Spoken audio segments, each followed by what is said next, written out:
People often believe that history is changed by perfect plans, brilliant minds, and carefully calculated decisions. But sometimes, history turns on something far more fragile. A moment of carelessness, a detail ignored, a mistake that no one even notices at the time.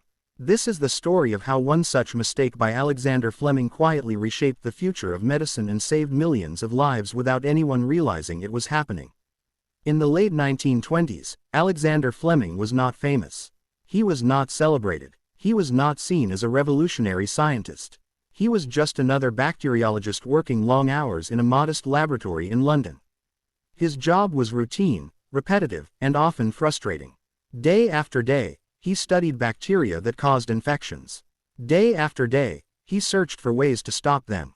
And day after day, he failed to find anything truly groundbreaking. Fleming was known among his colleagues for being intelligent, but also for being messy. His laboratory bench was cluttered. Petri dishes were stacked carelessly. Notes were scattered everywhere. To many scientists, this was unacceptable. Cleanliness and order were considered essential in serious research. Fleming, however, worked differently. He focused more on ideas than appearances, and that habit would soon lead to a moment no one could have planned. In September 1928, Fleming returned to his laboratory after a short vacation. As usual, his desk was covered with petri dishes containing bacteria cultures. These dishes were meant to be examined, recorded, and then properly disposed of. But Fleming had left them sitting out longer than he should have. By standard laboratory rules, this was a mistake. A careless one. As he began sorting through the dishes, something strange caught his eye. One dish had been contaminated by mold. Normally, this would mean the experiment was ruined. Most scientists would have thrown it away immediately. Contamination was failure. End of story. But Fleming paused. Around the mold, the bacteria had disappeared.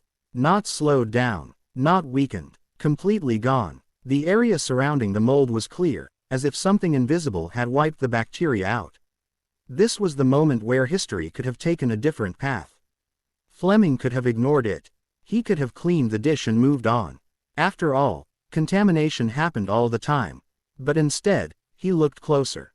He asked a simple question that most people would not have bothered to ask. Why? The mold, he realized, was producing a substance that killed bacteria. He named it penicillin, after the mold genus Penicillium. At the time, Fleming did not fully understand how powerful this discovery was. He published his findings, but the medical world paid little attention. Penicillin was difficult to purify, unstable, and hard to produce in large quantities. To many researchers, it seemed impractical. So the discovery sat quietly in scientific journals, nearly forgotten. Years passed. Then came World War II. Battlefields created infections faster than doctors could treat them. Soldiers survived bullets only to die from bacteria. The need for an effective antibacterial drug became urgent. Scientists revisited Fleming's earlier work. This time, they saw what others had missed. With improved techniques, penicillin was finally purified and mass-produced. The results were nothing short of miraculous. Infections that once killed patients within days became treatable. Surgeries became safer. Wounds that would have meant death now meant recovery. By the end of the war, penicillin had saved countless lives. Today, it is estimated that antibiotics have saved hundreds of millions of people worldwide. And it all started with a mistake. If Fleming had been a perfectly organized scientist, that contaminated dish would never have existed. If he had been in a hurry, he would have thrown it away. If he had followed the rules without question, the mold would have gone unnoticed. But he didn't. The real lesson of this story is not that mistakes are good.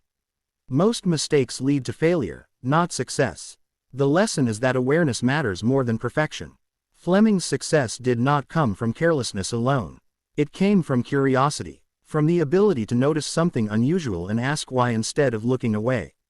Many people imagine genius as flawless execution. This story proves the opposite. Sometimes, progress comes from paying attention to what wasn't supposed to happen. Alexander Fleming never intended to change the world that day. He was simply cleaning his lab. Yet one overlooked dish, one ignored rule, and one curious mind quietly altered the course of human history. One mistake did not ruin his work. One mistake became the reason millions are alive today.